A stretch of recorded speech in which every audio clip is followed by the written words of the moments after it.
Welcome to Scoop World Order. It is Monday night. We have another big commitment for Ryan Day and the Ohio State Buckeyes. We have our low-key ground crew out on the camp checking out everything that's going on. The camps are still big. 4 superstars were there today at positions of need: running back, tackle, receiver, premium positions, and a superstar linebacker. We're going to talk about a little bit about that. We're going to talk a little bit about all of the momentum that we have going with Ohio State into the summer.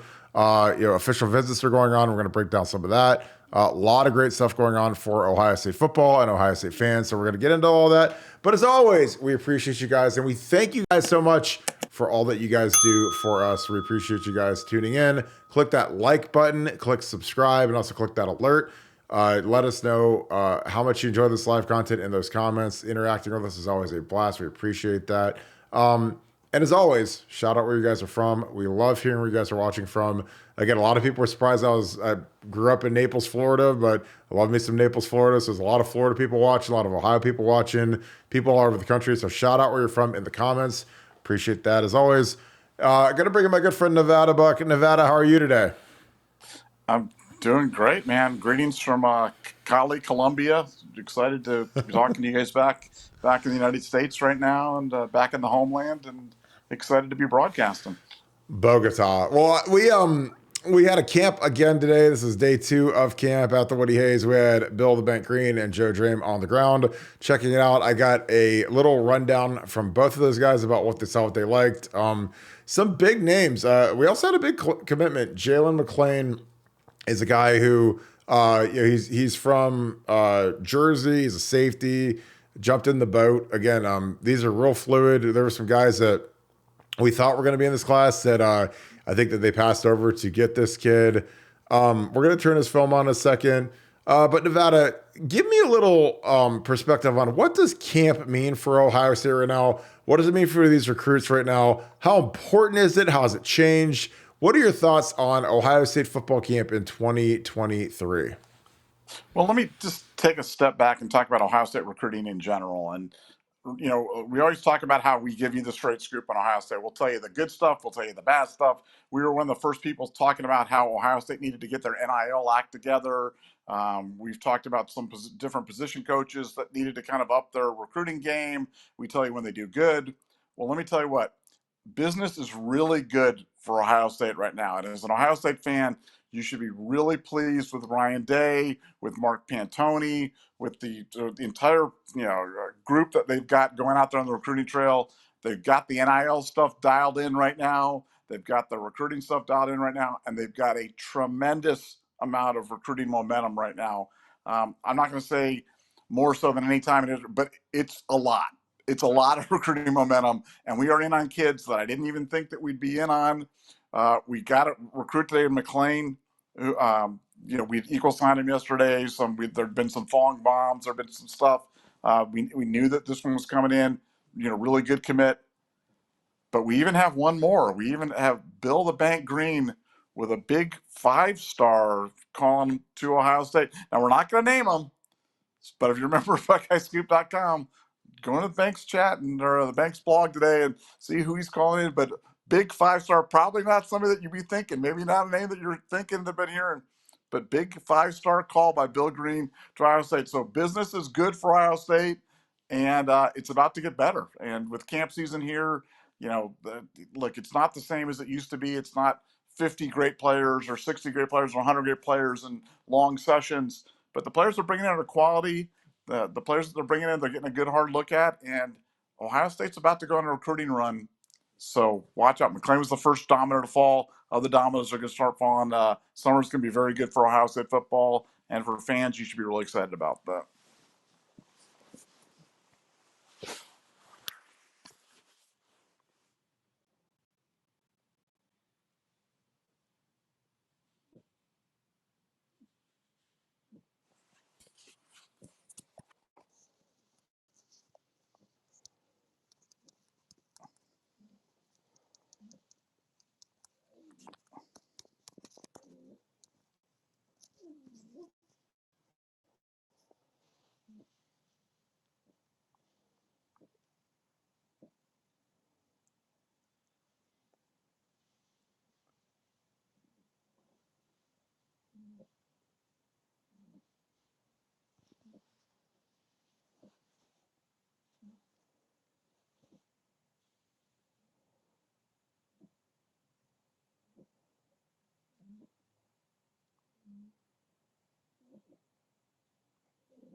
We apologize, guys. I've been on mute for a second. So, what are your thoughts on the three safety look, Nevada, as we continue to do this with Jim Knowles' defense?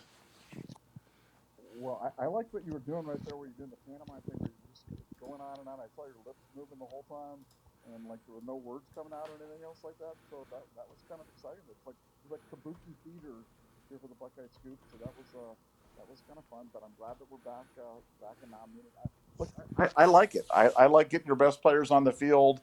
Whatever you want to call them, whether you want to call them safeties or bandits or adjusters or boundaries or monster men or heroes or whatever you want to call it. I like to have big athletic guys that can, I'll even give up a little bit of coverage to have those guys that are those hybrids. I think back on when has Ohio State had great defense, and you look at the players, and I look back at 2015 when they had or 2014-15 when he had Darren Lee, and he had that guy that could kind of walk out, um, cover guys, rush the passer, stop the run.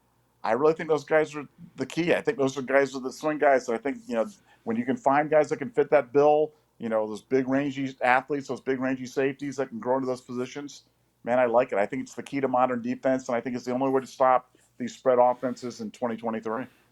Yeah, I agree. I think that stopping the spread is the most important thing going forward for us. And, again, I think that the three safety thing is kind of overblown, especially when one of them is literally called a nickel. It's the same as a nickel.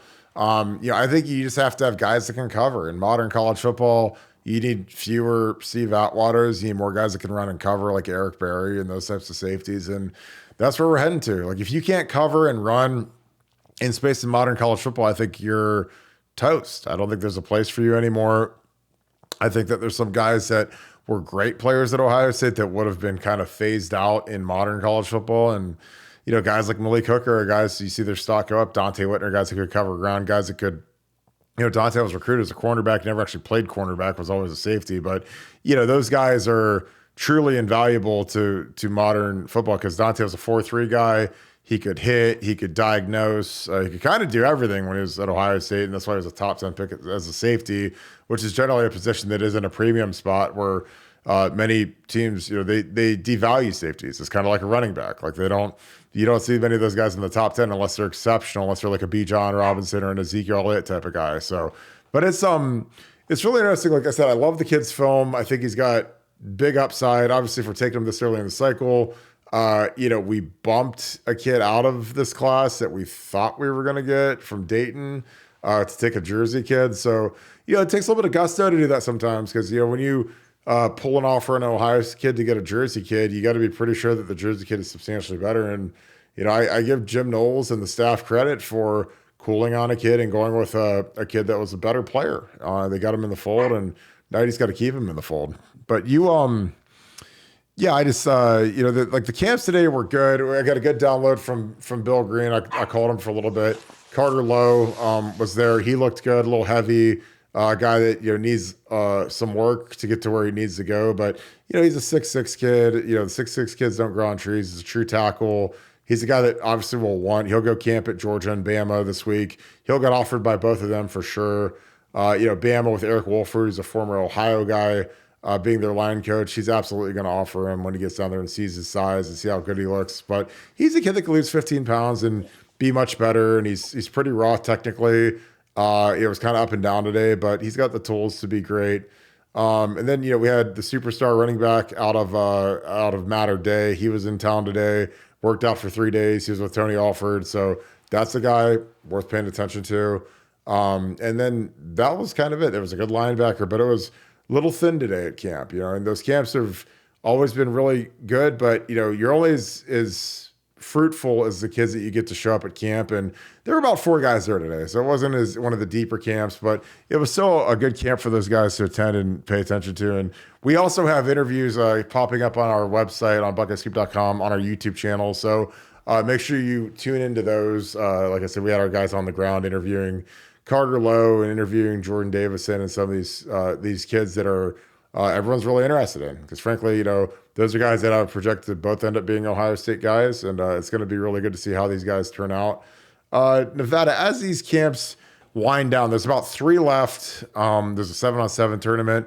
What do you want these guys to get out of the camps from a coaching staff perspective, from a player perspective? Again, it's tougher and tougher to get these kids to camps because these camps are short now. They're about 2 hours long. They used to be about 6 hours long. They used to be a 3-hour morning, 3-hour afternoon. They're really getting kind of fizzled down. But what do you want the coaches to get out of these camps, these last few eval camps? Well, I think, look, from a fan perspective, the most important thing for the fans, we're always trying to educate you guys and try to make you guys better, smarter fans. Don't overreact to stuff that you see on the camp stuff. If you see video of these one-on-ones, don't try to draw any conclusions, one way or the other. Like, this guy's the greatest one-on-one guy, this guy's the worst one-on-one. Fun fact, the greatest one-on-one defensive end in the history of Ohio State camps was none other than Burt Carton. Burt Carton never lost a rep as a defensive end. Defensive end, mind you, at these Ohio State camps, because he knew the drills, he knew how to get the guys, he knew how to beat these offensive linemen. That's how he got on the radar, as a defensive end. So Burt Carton, the All-American, Tree in the Grove, could have been T.J. Watt, could have been J.J. Watt, could have been Dean Lowry. But instead, he's our beloved offensive tackle. So, like I said, just don't read too much into these things, because some of these drills are so heavily weighted towards the defensive linemen, and I think they're generally designed to make offensive linemen look bad. So if you see an offensive lineman and he doesn't look quite as great, flip on his game tape and then try to draw some different conclusions, because I think you can easily get led to the wrong conclusion by just paying attention to the camp stuff. Well, and again, I think one-on-one pass rush is so slanted towards the defensive lineman. It's almost silly, because you don't get many situations where you get a one-on-one rush, no slide protection, no running back coming your way, no tight end on the line, no threat of a run at all. So if it's like 3rd and 20 and they're an empty, I guess maybe. It's kind of like if you do the one-on-ones between the receivers and the DBs, like the wide receivers have a huge advantage because they can run across the middle of the field. There's no linebackers. There's no safeties. There's no traffic. There's no guys running routes that you're in combination with that get in your way or whatever. So, if you say, okay, here's Carnell Tate. I watched this one here, and he has the entire width of the field and the entire length of the field to get open, and all the time in the world, because there's no pass rush. There's no, quarterback has to step up in the pocket or break the pocket or scramble out. Like, no, he's just sitting there like chill mode, easiest can be to make the perfect throw. That's really hard on a DB, really hard. Because in a real game, you've got a pass rush, you've got traffic in the middle, you've got help over the top. If you're a corner, unless it's all out cover 0 or cover 1, you usually have a guy behind you that if you get scorched deep, you've got some help. So it's kind of all over the board. And for me, I just, I don't know, man. It's just tough for me to get real down on an offensive lineman who doesn't look great on one-on-ones. Like when I was there and I watched Josh Padilla versus Hero Kanu beat Josh like every single rep. Now, in modern football, if we go watch, the 3rd team O-line versus the 3rd team D-line, we see Hero Kanu versus Josh Padilla.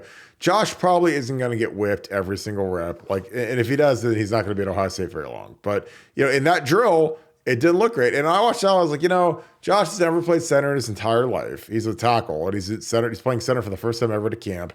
Hero's a really good defensive tackle. So, you got to give Hero a little bit of credit, but the drill is really slanted towards Hero. So it went about how I expected. And, if, like I said, if you go out and watch practice there, if you go watch the spring game and watch Josh Padilla, he doesn't get walked like that in a regular game. I played with a guy in the NFL, played 11 years, starting center, really good player. And I never saw him win a single rep of one-on-one pass rush ever.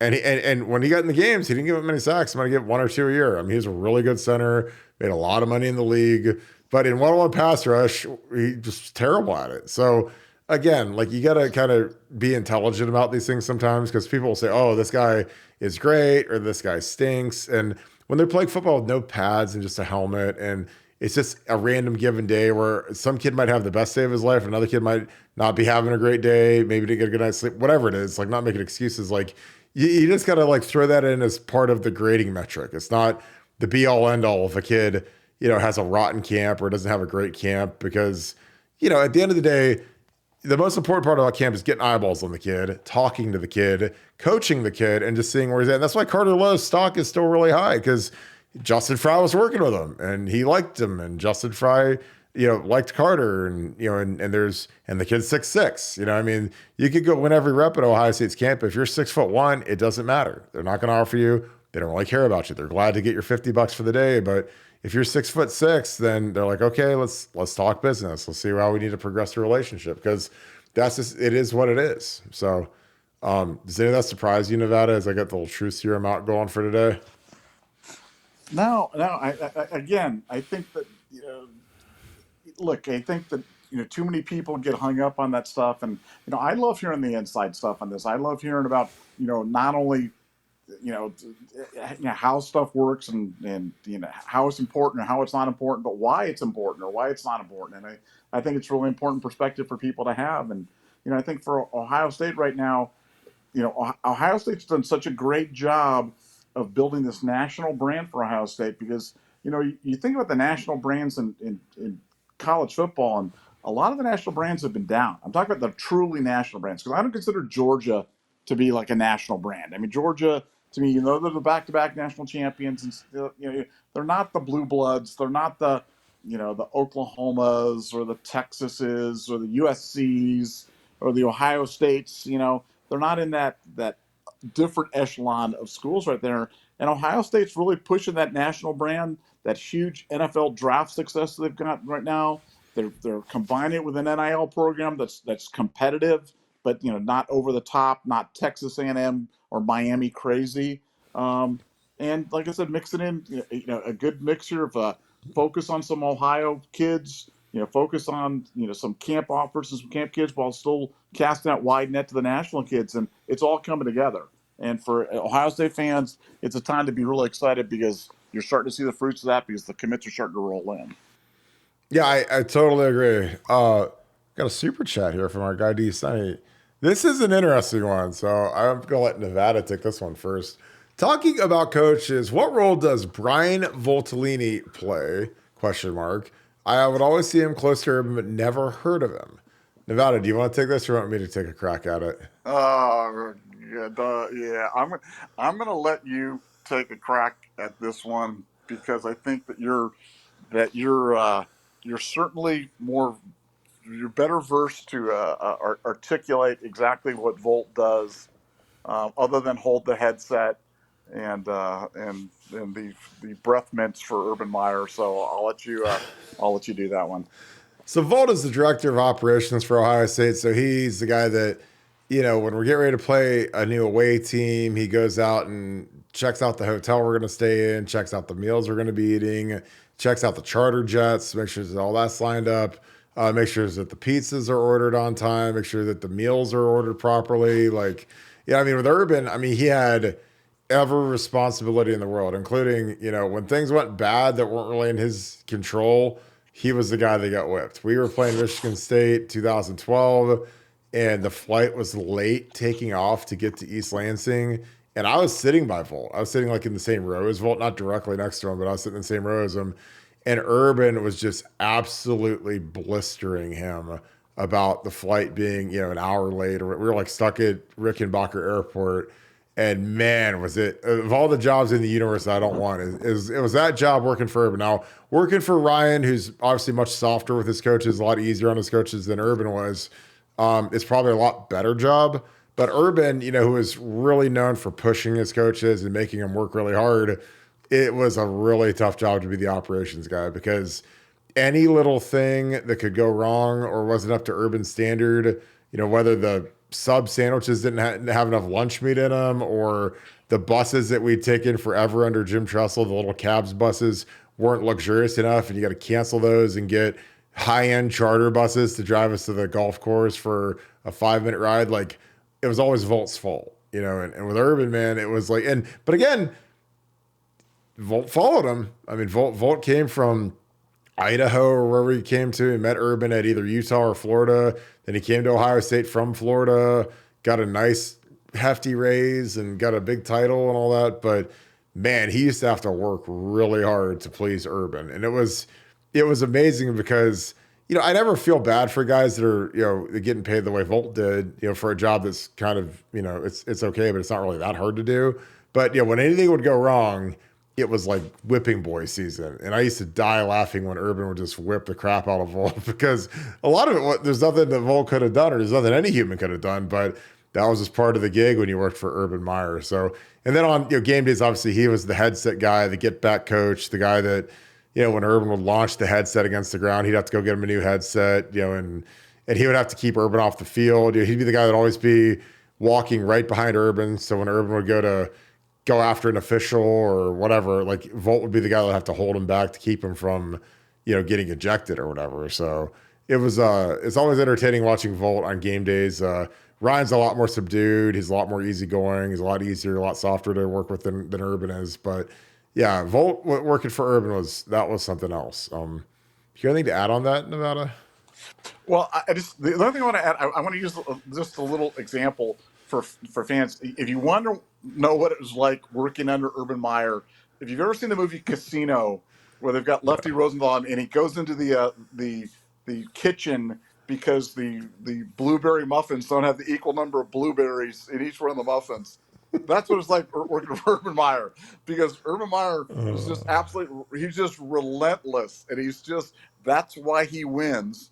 And that's why, the greatest thing I've ever heard is, Urban Meyer wanted people to be uncomfortable, and Ryan Day wants people to be comfortable.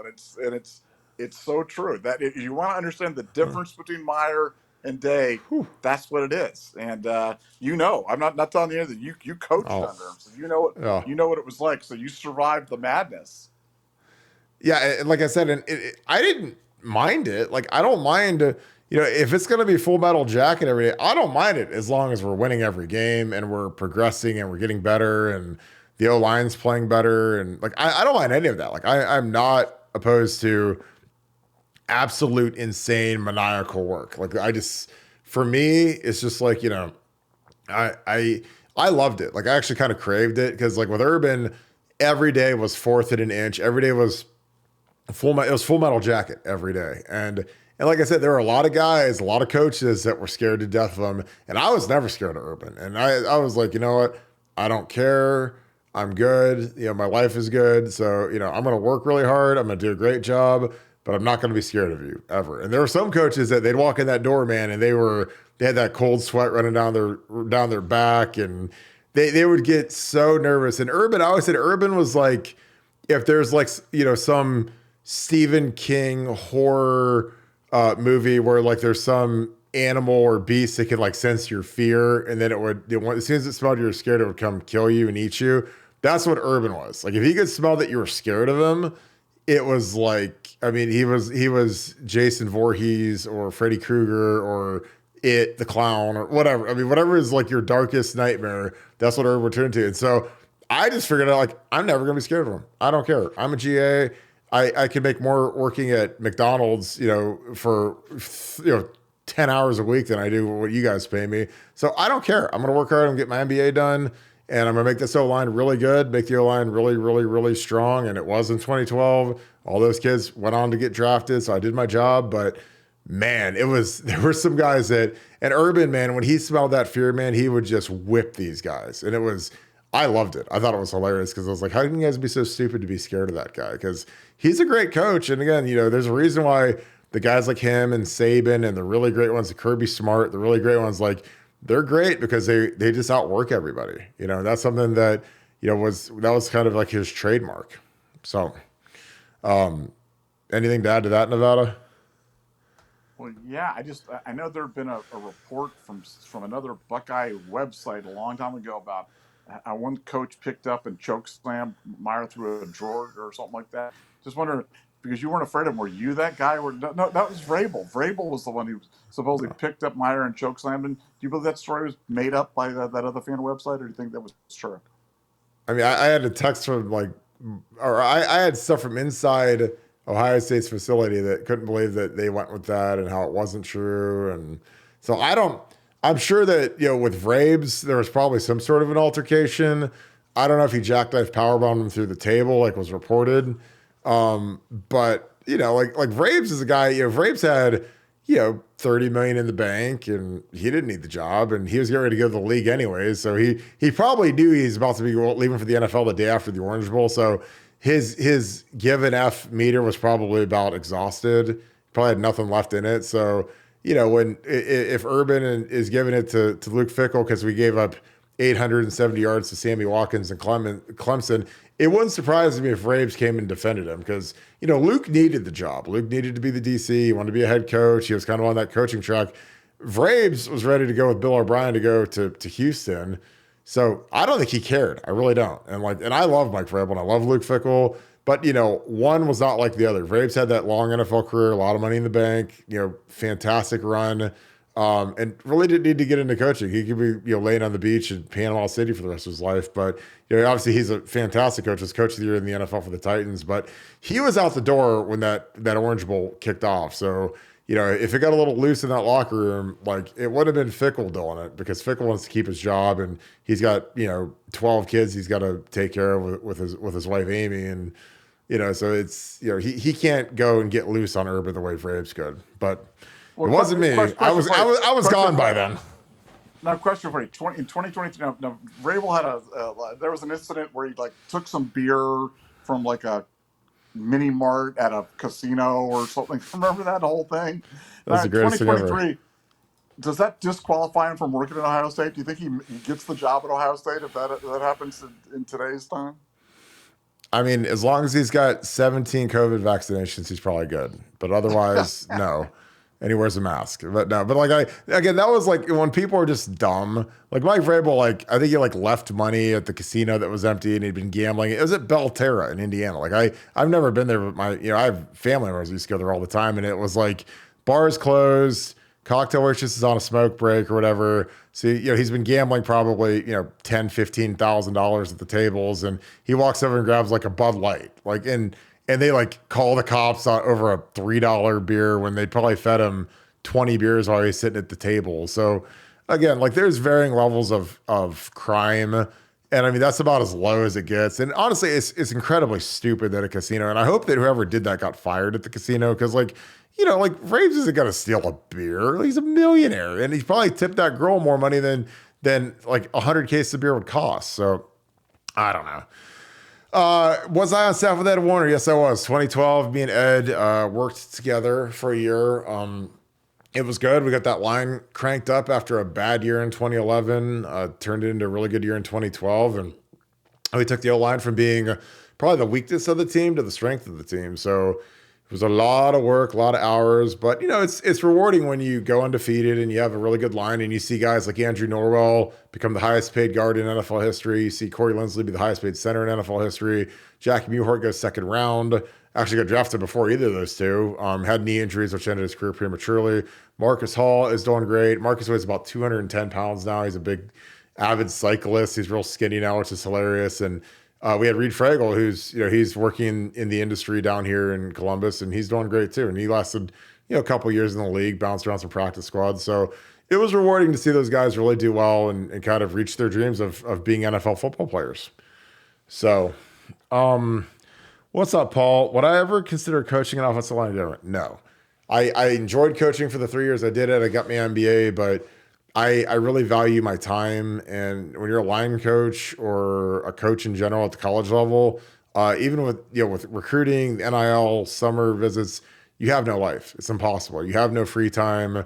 Your family is completely neglected. Usually the families hate their husbands when they're in coaching because, they know they're never going to come first and you're going to miss all the family events that are important. And, there's a lot of ways where you can live your life, but I enjoy my time and my flexibility to be able to do what I want to do. And like, I enjoy watching my kid practice, sports and hanging out with them and being able to have that flexibility to take them to tournaments and all that stuff. And, when you're a coach, you don't get to do any of that because you're at an official visit with some kid that is probably going to go to Michigan or USC or Alabama on Saturday, and you have to miss everything. So I don't miss that lifestyle. I think it's a fantastic thing to watch, but when I can turn my TV off and I'm done with Ohio State football for the day, I'm just as happy as can be. So there is my answer for that one.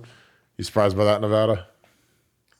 No, look, I've learned a long, long time ago, and like I said, guys, people that are listening, if there's any to the younger people, any advice I can give you is, man, invest the time in your family and your kids and stuff like that, because none of the other stuff matters when you get to the end of the road.